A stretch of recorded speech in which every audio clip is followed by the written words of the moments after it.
Yo, what up, everyone? Mike Hill, the Wholesaling Titan here. I'm with one of my very best friends in the world, Jamie, and we'll talk to her in just a moment. But hey, in today's video, what we're doing is I want to bring you guys in on a phone call I had with a student in our secret Facebook mastermind group. Now, in this video, what we're doing is talking a little bit about negotiating, negotiation styles, how to communicate. So less of the mechanics of like how to do deals, but more how to communicate. So, to a degree, I'm kind of throwing you guys into the fire with a very little context, and I think a big portion of this video is really to, um, I think, just start a discussion. So if you have questions, comments, please do leave them in the comments section, right? So one of the things we're talking about again is negotiation style. I think a lot of us are taught. Let's say you want to buy something at 80, the seller says 100, you're like, okay, we'll meet in the middle at 90. And this is really not an efficient way to do this. So that's one thing we're going to talk about. We talk about JVing with other wholesalers, stuff like that. So we'll jump into that video in just a moment. Now, Jamie is here because she's my social media expert. And she's going to be helping me. I'm trying to be a lot more active with you guys in 2020. Please do give her a follow on Instagram. We'll throw up her, what do you call it, username? Jeremy Garcia on Instagram. Please do follow her. And a big part of this is that I want to bring you on journeys with people in my life. So she works full time, and we do all that stuff. But again, showing you how you can have a full time job, stuff like that. But also, I'm gonna be teaching her, so I'm taking her on as a student, how you can flip houses part time. So do follow her journey. That'd be kind of dope. Also, yesterday, one of my students, and I won't call him out by name because I don't have permission yet, but initials DW, right? We did a joint venture deal yesterday. It was another no money down deal. So I made 6K, 5,900, right? At the gym. It's pretty cool. My student made $9,000, and I would love to, let's peer pressure him with this video to come on and do like an interview to talk to you guys about the deal. I think that'd be pretty cool. But with that said, it's kind of a longer introduction, so we'll jump right into this video. At the end, stay tuned for the whole thing. There'll be a link where you can get more information on JV partnerships, how to do deals with me, some more information on mentoring, as well as, what else are we doing at the end of this? Oh, an opportunity to do a free one-on-one consultation call with me. So please stick there till the end, and please join us on our journey. And again, guys, like I think one of my, what I call my USP, my unique selling proposition is, again, like, you don't have to be the suit and tie type of guy. Like, we're out here, we're having fun, we're about to go out, it's a Saturday night, we're gonna have a shitload of fun, we're gonna have some drinks, we're gonna party, blah blah blah. And you can still do this business, man. You can do it part-time, you can do it while having some fun, you can do it while being the family man, chilling with your kids, you can do it while being a drunk degenerate, whatever you want to do. So it's a lot of fun. It's a lot of fun. So I encourage you to watch the video. Again, please reach out. Like, the more interaction I have with you guys, the more videos I pump out, the more shit I know that you want to hear. And I would love to hear from you guys. So again, please do like, subscribe, notifications. Follow Jamie. We'll throw her stuff up here and leave me your questions. And I will talk to you guys in the next video. And we'll jump right into call. All right. Thank you so much. And we're really going to use to your advantage as you start to speak to more people. So next is some of your negotiating style is like, there's, on the good side, it's like very rapport building. It's almost like you're like excited and like you're happy to work with this person. And I think that's a really good thing that you don't want to lose.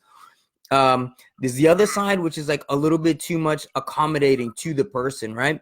So it's like, I don't want you to ever like be like a dick in your negotiating, but like if somebody says, something that's in their best interest and you're saying like, yeah, that totally makes sense. It's like, you don't want to be like, no, you're wrong, because you don't want to be like that competitive, come from that place either. It's like a fine line you want to walk, but you don't want to be like, oh yeah, that makes sense, man. So like, even when you're saying things like, it's weird because like you say like, hey, this definitely meets the 1% rule for rentals.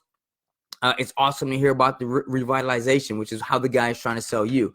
Now, the thing about the 1% rule, in a way, that's kind of good because it's more like you're speaking the language. So it's like, even if he doesn't know what that means, it's like what you're talking about, right? So that's kind of a good thing. But when you're like, oh, it definitely meets my criteria, then it's kind of, at the same time, it's kind of like, okay, well, now you're just like giving in to him. So like, if you ever need like a price reduction or something like that, even if you're not like haggling for anything right now, if you seem overly, if you're like, it definitely meets my criteria, and then let's say you get a buyer who offers a little bit lower and you could still make it work, but then you have to go back and ask for stuff. It's kind of like, man, you said this shit definitely works. So like, what's up, right?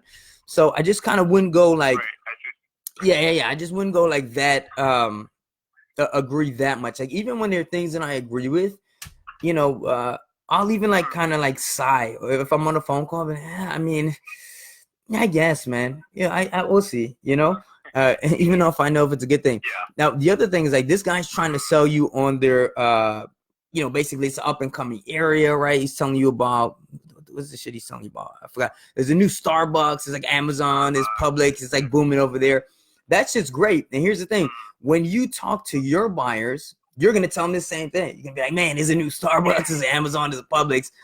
But you also have to come from the place and knowing that, you know, all investors or, you know, majority of these cash buyers, they're trained and you know, rightfully so traditionally that, listen, you make your money on the buy, right? You got to be profiting from the time you buy and not so much on speculation. Now, obviously people are smart. They come and they invest in up and coming areas, but until there's like tangible evidence, and that's something that they would use against you. You know what I'm saying? So like when you're buying and you're selling, like you're on both sides of the coin. But basically, like you can't, like that's one thing I wouldn't agree to be like, man, he's telling you, oh man, there's all this great stuff coming, and it's like, oh man, that's really good. I'm glad you shared that with me. But you know, as you know, as I'm sure you're aware, as a real estate professional, you know, all of that's more or less speculation. It's kind of hearsay. We can't really make decisions based on that. We have to look at the comps, and you know, if you want to go with like, here's what I found, so on and so forth. And so I just kind of wouldn't give him like the props for that. Be like, yeah, thanks for sharing. It help you build a little bit of rapport, but like get back to, you know, I can't go off of your speculation. Also, some of the stuff that you talked about, and I don't remember if I said this. I did a video yesterday, but a lot of your, even the negotiation in terms of pricing, it's a little too sudden, because we all know, like if you're selling, the first thing you offer is not your the least you'll expect. Likewise, if you're buying to make an offer, that's not going to be your maximum price, right? So it's kind of like you don't want to necessarily, I don't think, like dive into the numbers straight off. So like basically you made you made the offer at I forgot what it is, like the initial offer somewhere like around 34, right? 34. So then the guy hits you back and he's like, hey, the minimum I need is like $43,000 deposit. And then you kind of hit him back and you're like, all right, man, how about 36 with 2,500? And it's like, you did provide a comp, so at least there's like, you're giving this justification for that. But if you show, number one, like that eagerness to kind of like, you know, just flip right off the bat, that also is indicative that like later, you know what I'm saying, you either could be turned, or that's not really your number, or there's some level of like, you know, skepticism, right, on the seller's part. So what I would recommend, you know, you sent out the offer and it's good, right, that you got the response. And again, I always say, like, phone calls for higher conversion rate, email and text, just because it's more easily scalable to, you know, hit the volume that you need, particularly when you're going after the MLS, just because there's so much access and you have more kind of competition.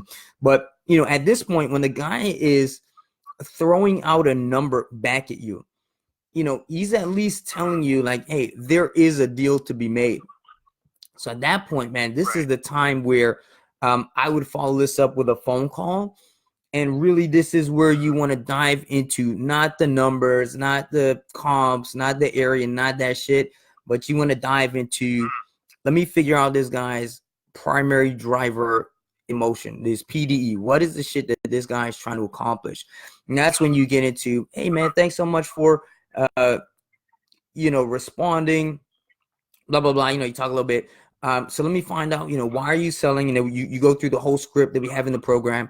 And then, you know, well, and then you find out, what is it for me, man? Is it really like the price? Is he trying to get out of there? Is he trying to move? I don't know if you saw the live session we were on just a minute. Yeah, I think you jumped on at the end, but like Donovan's got this property he's working on where like the couple's breaking up and like the girl wants to move. She already shipped all her furniture and shit to South America.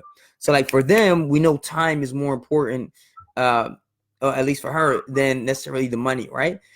And so with something like this, also this negotiation, it's like you don't want to even give the price first. You know, what I like to do is like ask questions and then leave it very open-ended, you know.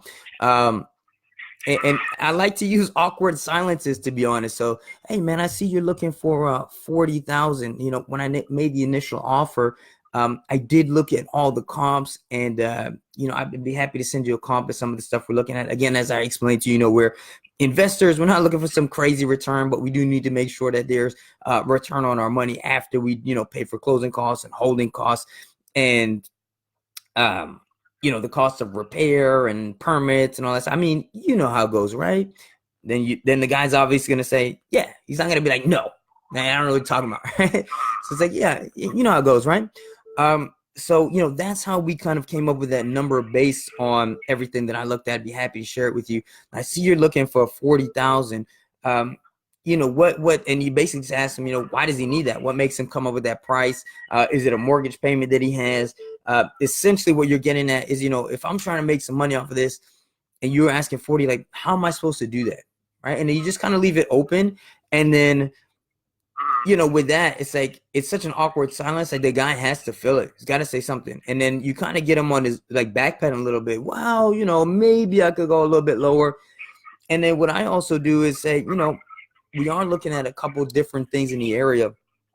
And again, this depends on where you are in the conversation. Like, again, is it speed that's his driver? Is it the price? Stuff like that. What's really his motivation? Which is why I always say, like, you have to ask that question and you have to ask it just like that. Like, a lot of people like to dance around it. Like, oh, well, kind of what would you accept? Or, you know, they kind of, it's an awkward question to ask. You know what I'm saying? But like, you got to not only ask it, but like, you got to ask it very like direct. And being direct and being firm is not the same as being like aggressive or being a dick, man. You just got to be like, you have to act it expectantly. You know, this is something that most people, we're trained from the time we're kids. Like when someone, especially if you can frame yourself more or less as like, it's clear that you're the decision maker, you're the buyer, more or less, you're the authority here. And he could be, you know, his problem is he wants to sell. You are the potential solution, right? So now that you're in charge, like you have that frame, when you ask with expectancy, like you expect him to give you an answer, right? Just being very direct. You know, we can close cash, close as is, you know, we'll take it with all your shit in there, whatever. What's the lowest you could accept? And then just shut up and then just don't say anything, you know? And they say, you know, I don't know. But usually they'll come up with something. And then again, if they don't, or they say, well, you make me an offer first, and we go through that whole script from the objections ebook, which is in our portal. And it's more or less like, you know, I understand you're going to agree with the guy, but, you know, we have to run our numbers or whatever. And then, but, you know, if you could just give me a ballpark figure, like just around, you know, it doesn't have to be perfect, anything like that. But, you know, just to know if there's something where we could even come to a potential deal, you know, just a ballpark figure, not a big deal. And then if not, there's another response that we run through after that. But I really try not to focus on the numbers so much, like especially in this situation, because for every low comp you could show him, and there is a time and place to show him that, he could show you a high one. And so you're just kind of going back and forth, right? And then it's like this weird haggling thing. And then you also want to frame it as, it's like once you know what his driver is, meaning like if it's the money or if it's how fast you can close, well, then you could kind of play on that and just say, hey man, you know, especially if you build some rapport, hey, really enjoyed talking to you. I would love to help you out with, and then, you know, sell this as fast as you can, or, you know, whatever his situation is. If you can relate, oh, you know, divorce, yeah, I know how that goes, man. I just kind of went through something like that. Or my sister, like, you know, I'm not lying, but like if you did have a similar situation, right? Oh, you know, I completely understand. Now you guys are bonding, you guys are empathizing. So you know what? Let's do this, right?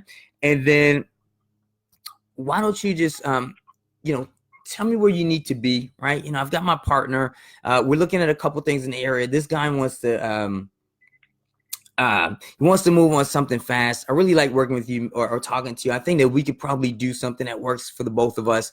You know, he's kind of pushing me to make a decision a little bit soon. So either way, just kind of let me know. But if you could just let me know what you really need here, you know, I can go back, talk to him. We can do everything, and I'll do everything in my power to really get you what you need. And then at that point, when you're framing it, not like, hey man, I'm this investor, like trying to buy some shit from you so I can make a profit, but it's like, hey man, you know, I am an investor, just so you understand. But if you really tell me what you want, man, I'll try everything I can to make it happen for you. This is for your benefit. I'm doing this for you. And if I can, if there's any way like I can, you know, make this happen where even maybe I only squeeze out, my profit could be super low. Maybe, you know, I make $1,000. Obviously not, but you know, but it's, you know, if I can be up and I could help you out, man, that'd be great, right? And then we could get this done, and then you'll kind of future project and subtly, you know, make those implications of whatever he tells you he needs to do. Like in the last situation, we were talking to Donovan, he was talking about the girl disclosed that she just wanted to sell the house because she shipped her furniture back to South America. She's ready to move. And they can be like, oh man, you're going back to South America? Oh, what part? Oh, my friends from there. I hear it's beautiful. Do you have family there? And then, you know, asking these little questions. And again, not to go off on this crazy tangent, but it's like, oh, do you have you know, family there? Oh, it must be beautiful. And then she mentioned him like, oh, the US dollar goes so far over there.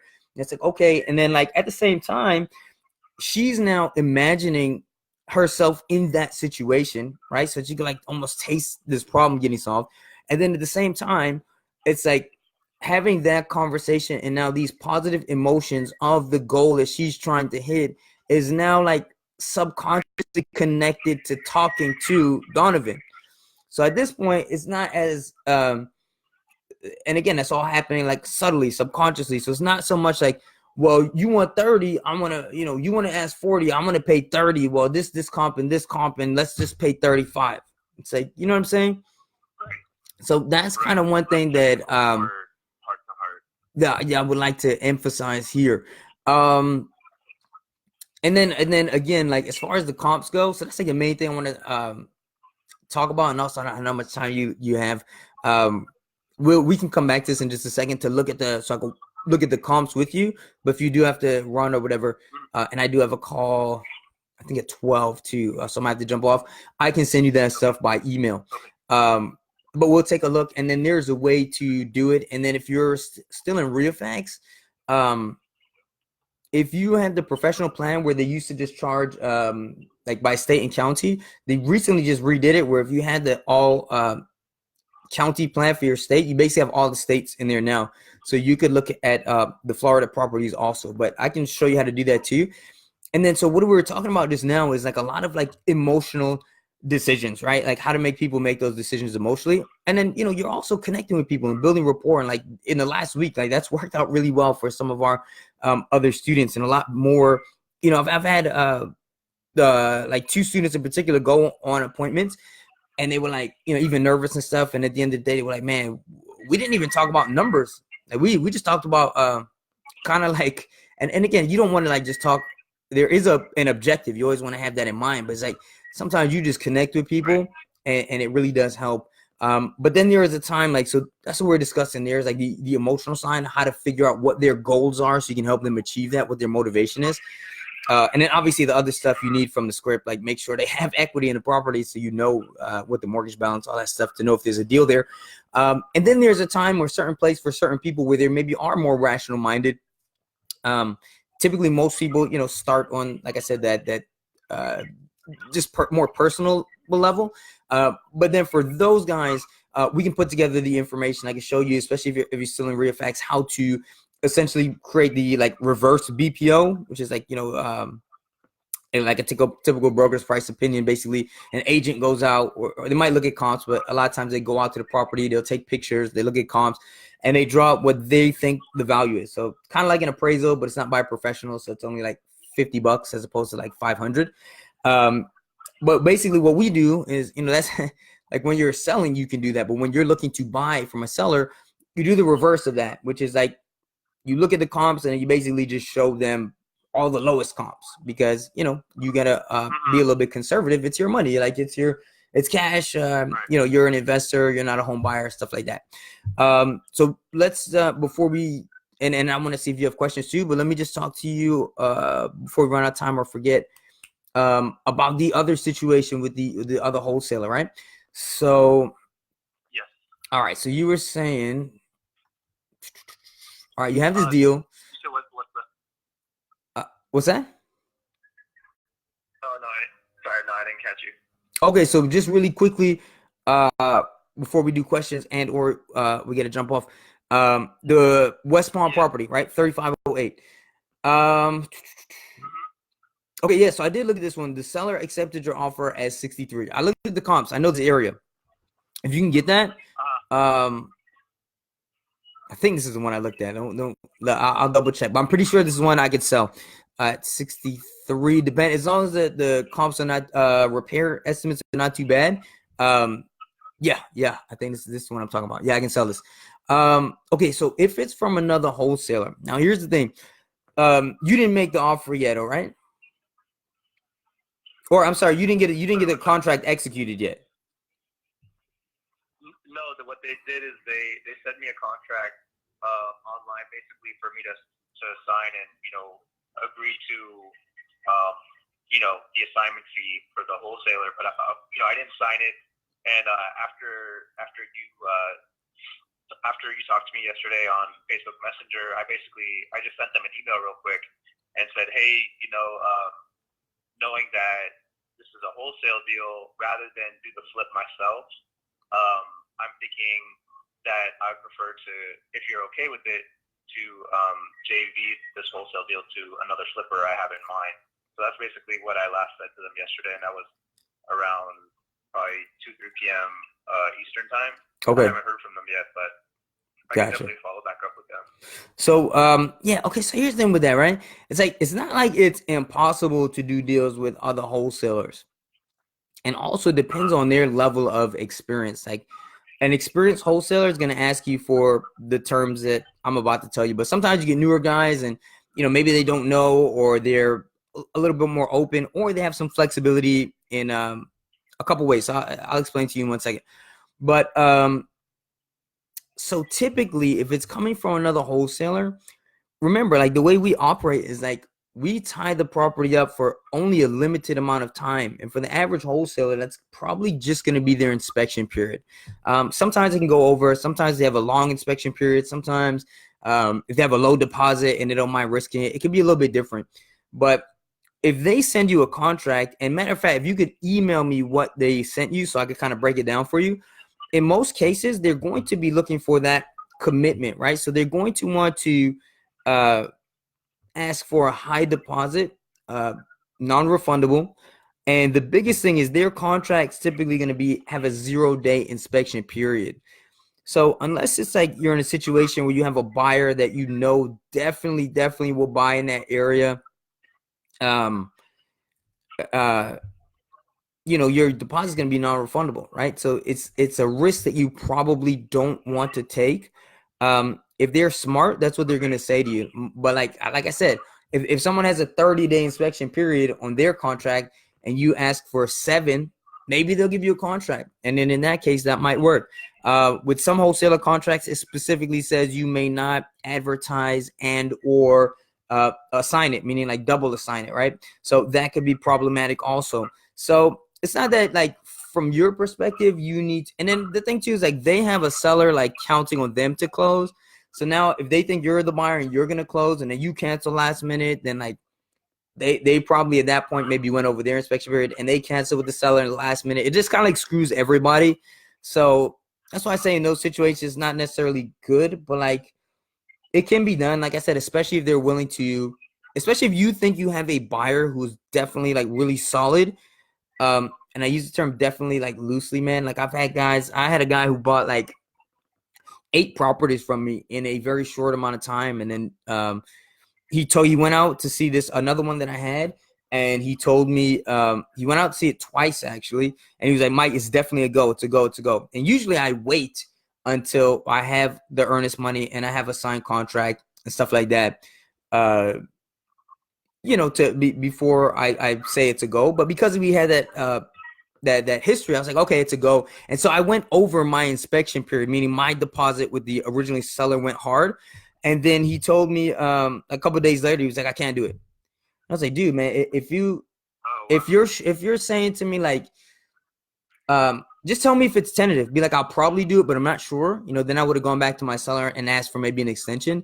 But like, if you tell me something is a definite, man, like, you know, make it a definite, like be about your word. But anyway, so point is like, for me, nothing's definite until I have signed contract and I have earnest money deposit in. But if you feel very strongly and that other wholesaler will give you some inspection period, maybe even on 3 days, you know, you can do it. But typically, if they disclose to you, hey, we're wholesaling, whatever, then yeah, I think it would be better to just joint venture and say, hey, man, I got a bunch of buyers. I'm gonna advertise this. If I bring you a buyer, would you split your fee with me? And they say yes. Then send them over a contract. That way, you have it in writing, especially if not dealt with these people before. But even if you have, man, always get everything in writing. And then, you know, they have a contract and you have that contract. The other thing is like, it's little gray, but essentially like you have some equitable interest there too. So, you know, you can go ahead and advertise that and then JV and then there's nothing lost on your end either if it doesn't work. Okay. Yeah. I feel like the contract that they sent me to sign did have a 3-day inspection period. Like they had written that in at the bottom. So I will go back and talk to them and see if maybe they might be open to it. I'm assuming because I haven't heard from them yet, probably not excited about it, but I'll definitely reach back out to them. And if they are up for 3-day inspection period and splitting or JVing the wholesale, then I'll definitely reach out to you right away and see if we can make it happen. Yeah, absolutely, man. So, you know, the instructions are there. We basically just need to know, you know, how we can see the property. So it'll be like really quick. So the thing with 3 days is like, if it's a good deal, people will go. You can probably get a commitment. Obviously, the longer the better. But like, if that's what they give you, like, just go with it. And then at least with the JV, you know, if it takes even a week to get people in there, you know, you could get them in there. So, it's just like more FYI for like long term. And it's also for your knowledge, like when you're sending off contracts to potential buyers, you're going to talk to other wholesalers who are like posing as buyers. So you need to be very clear with them, like, hey, I need, you know, whatever your deposit is, at least double what your deposit is with the seller. But I usually ask for, especially if it's a good deal, like at least 10,000, and then 0-day inspection, non-refundable deposit, contracts not valid until that's confirmed by title company and shit like that. Yeah. All right. So real quick, I'm gonna scroll through some of the other emails, but do you have any other like questions right now? I just wrote down a couple. I mean, I guess one of the things that I'm kind of I know I need to be better about is the follow up. Yeah. I know that in the course, you know, talk about the master offer sheet versus like a daily offer sheet. Yeah. And I'm sure it's like in the course, but I can't remember right now. When things, you know, when new developments happen, there's a counter offer or whatever's happened. Did you typically you would update that in the master sheet or both, or also in the daily sheet, or where does it make sense to developments with each deal? So like basically right now, are you still using Refax? Yeah, I'm using Refax. Yeah, as long as that's your CRM, I would keep all your data in there. Like that stuff is more or less like, you know, because the way I start the program is like assuming that everyone's like started from scratch, kind of with nothing. And so it's like as you build up, like using spreadsheets and stuff like that. So like, you know, everything is like I use the analogy like what is it? Like a video game. You know, you start with nothing and then you you know, like a GTA, right? You get money and then you get cars and you get homes or you know anything like that. And then you build up, right? So that's just that tracking sheet is more like if you're starting from ground zero. But once you get to the point where either by way of better managing your budget or taking on some extra jobs or you have enough money to begin with or you get a couple deals and you do have a CRM, all that should be housed in your CRM. And Refax is fantastic for that because you can update all that stuff. You can put like the reminders in your calendar. You can put the notes like, hey, we had the call here. This is what we talked about, blah, blah, blah. Because like follow-up's not just like the next week, you know what I'm saying? There are going to be times where, and then if you're not organized, like as you just get bigger, you know what I'm saying? It's going to be more and more and more offers. And then like 3 months down the road, you know what I'm saying? Somebody might hit you up and be like, hey, you made an offer on this 3 months ago, or at one point this short sale was unapproved. It's several months later, we just got it approved and the buyer backed out. Like, what's up? And you're gonna be like, I don't even remember what the fuck we talked about. And then you'll be able to jump right back into the system and look at the history. Like, this is everything we talked about. This is what I offered. Blah blah blah. These are the contracts. All the email exchanges and all that shit is like saved. It's connected to the properties. Every email you sent, every phone call you made is like all in there. And you could set like the automatic reminders. You could set automatic emails to go out, just deliver automatically. And that's why I use a lot of those templates for. And then you could just have reminders that like will pop up, but will say manually like call or stuff like that. Okay. Yeah. So just if you're in that system, like just use that. No, I'm saying as long as you're in RealFacts, I just use that system, and then you don't have to worry so much about the master. The other thing is like on the action plan where we have the shared spreadsheet. If you ever want me to look at like some specific offers you made, then you could just basically like copy from your follow-up page and paste it into that document, since I have like visibility and I can see it, and then send me an email and be like, yo, Mike, can you jump into the action plan and look at like the last couple offers I made, like last 5 or whatever rows, 1 through 5 or whatever, and then tell me what you think, and then I could look in and then pop up, and then I could even like email you, or we could jump on a call. I could put it in there, my thoughts, just so you kind of know what to look for going forward. Okay. Wait, you're saying like if I'm using RealFacts and then I want you to look at specific deals, pull the information from RealFacts and put it into the Google sheet? I mean, really, like that's like just one way to do it. Like if there's something you want me to like, if there's like a bunch of them, I mean, if you want to email them to me too, like that's fine. Like it doesn't really matter. Okay. No, I just want to make sure I understood it. Okay.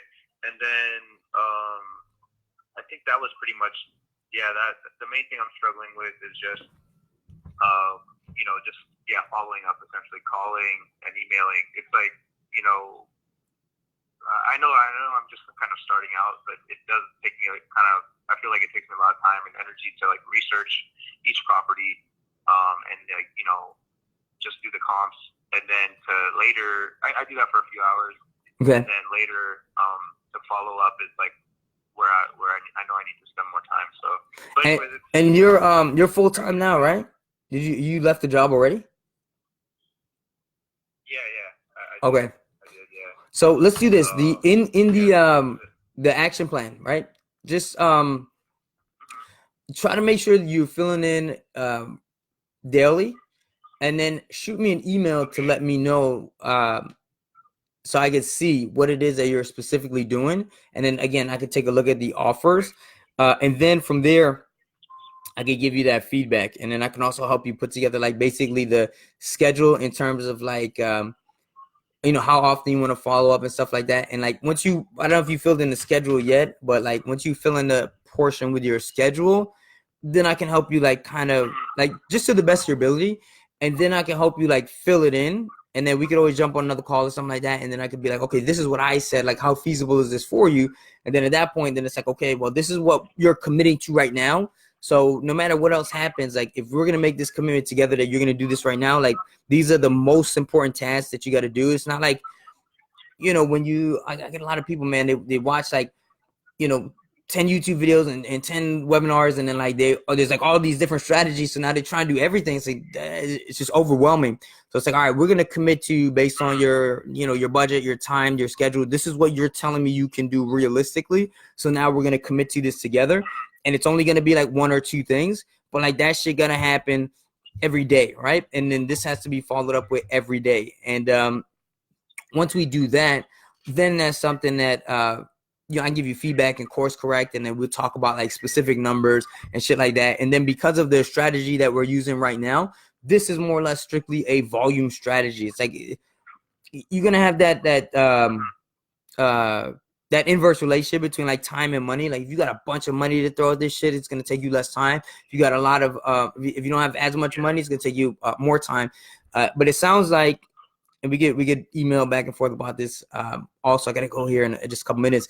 But yeah, like for especially again with this, so there's 2 ways to take it. Like before, like we just talked about, you're talking to the owner. So I really want to get you in the habit of like almost getting away from, at least initially, like you want to get away from some of the like numbers and like this is just like we'll meet in the middle style mentality, and then like being very quick to give them back a number, right? And trying to get them to always throw out numbers. We want them to throw out numbers first. So that's one part. And then with the like some of the listed stuff and stuff like that, we definitely want to hit volume, but also just remember that when we're starting out, you know, if you're saying like the comps and stuff like that, it's taking you a while to like really do that analysis, you're just taking too long, man. Like you don't want to try to get this right every time. And think about it, you're spending like, you're maybe doing 100 offers, like for every 100, you know, and like 90 of them are not going to work anyway. You know what I'm saying? Like you don't need to get it perfectly. You just need to be in the ballpark. And then once they talk to you and you guys talk, like you're always going to be lower than in most cases what they want initially anyway. So hopefully you just get a counter, or really that should get the conversation going. And then when you're negotiating, you never want to go for everything that you need right up front. It's just too much. You know, you're going to need too much stuff. So a lot of times you just want to get that control first. That's what your inspection period is for. That's what you guys are agreeing to contractually. And then after you do your due diligence, which like really is the end buyer's due diligence, and you get that feedback and that data and that offer, hopefully, then you can go back and ask for, you know, a price reduction. Or if you know, have people interested, but you don't have anything firm, you know, you start off with, you know, hey man, really good talking to you. You know, it looks like the roof needs some extra work. I'm going to try to bring someone in, or I need a partner to go see it. Can we do this extension? And then that does two things, because number one, you get the extension, but then that also preps them like, hey, there might be some other problems with this property that I need to look into. So then now you get the extension, and then the end buyer gives you a number, and then you can say, okay, well, you know, like I already said, there in fact was some issues that we didn't really foresee.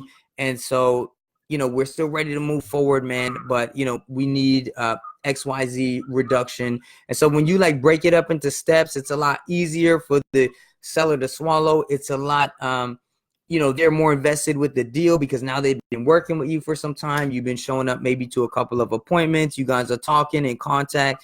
Maybe they get to know you a little bit, like on a personal level. Not saying that like has to happen or like that's the first thing you go for, but like I've seen it personally and also in some other students in the program where like it does help, you know. So like it's not like there's some, and I just want to clarify, like there's some schools of thought, like especially in sales, where they're just like build rapport so the person will like you and like go with you, like even if sometimes like even if it's like fake, and like that's not what I'm saying. The goal is to do the deal, right? But what I am saying is like if you can kind of build that rapport, like especially naturally, like as you go, you'd be surprised how often like people will go with you and not necessarily with maybe the higher offer, you know, based on some of that initial conversation. Like even a student, man, like last week is they talked on the phone and he said, man, this guy's kind of an asshole. I don't think it's gonna work. They built such a good rapport, and some of it was like they're both ex-military, you know, both veterans, so they connected there. They're from similar places, you know, just the way they talked was very casual. They even connected on like a color thing where the guy had some biases about selling to, you know, particular types of people. And you know, I agree with that, but hey man, it worked in his favor. Like that shit kind of whatever, it happens, right? And so he even said like, hey, there are other people like who came by, or you know, just kind of like talk to me about they were very numbers oriented or like very cold, and like the numbers were higher, but like fuck those guys, like, you know, I'll go with you. And so like a lot of times you get students who are like, man, I'm not like experienced, or I'm not showing up in my fucking you know, polo shirt with the Home Investors logo, man, the seller's not gonna take me seriously. And it's like, no dude, man, like sometimes you just gotta like just fucking talk to people, you know what I mean?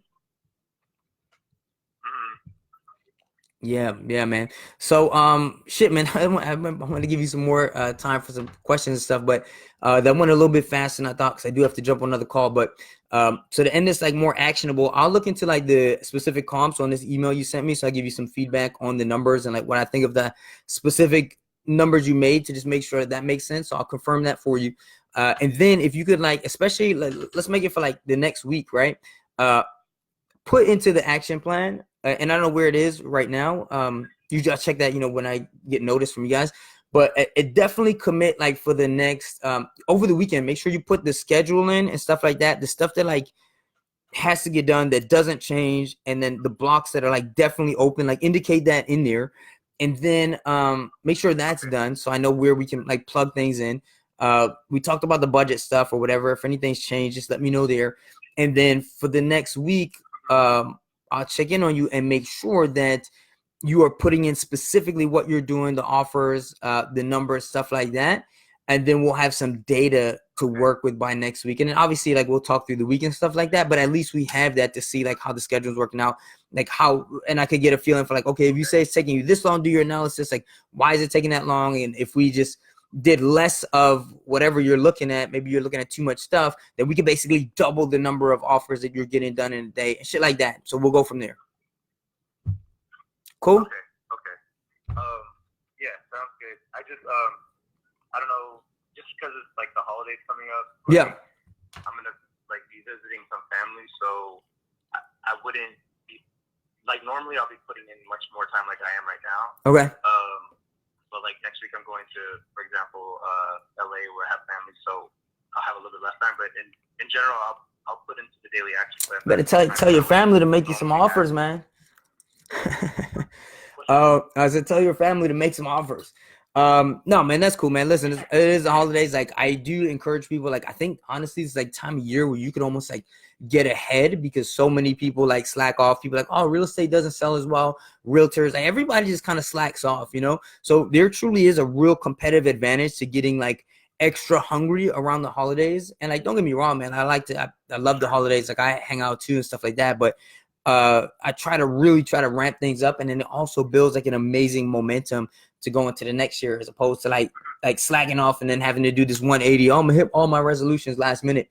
But again, you know, do your best, man. Just do what you can right now. The most important thing is like the habit. So like instead of like being like, all right, I know I'm on vacation, but I'm gonna do 20 every day, and then you don't do it, and then it starts like fucking up your either like self-esteem or your, you know, confidence, or you get that doubt. Like that sucks. I'd rather you be like, okay, I know I got to do a little bit more, but I am going on vacation. But at the same time, I'm not going to let myself completely go. I'm still going to commit to knowing that I'll ramp this up in the future. For this next week, I'm still going to commit to 1 hour a day, even 30 minutes a day.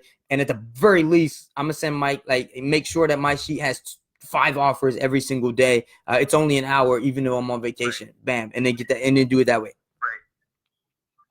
Exactly. You know, I definitely will. Like, I've already made it known to like my family and everything. I will. Yeah, I'm super excited. I appreciate everything you do, and can't wait to make some money, and all right. Yeah, I appreciate it. Sounds good, man. All right, we'll do it, man. I gotta jump on this other call, but yeah, I'll follow up with you, man. I'll send you the emails and stuff. All right, we'll talk. Okay. All right, thank you, Mike. Thank you. Bye. Cool. Yeah, we still live. All right, guys. Remember, hey, Leffin, what's going on? If you have questions, I'm gonna jump off of here for now. I gotta make another call, but if you have questions here, make sure that you leave them down in the group, and I'll check back in here later today. Make sure I get back to you guys. All right. So we'll talk soon.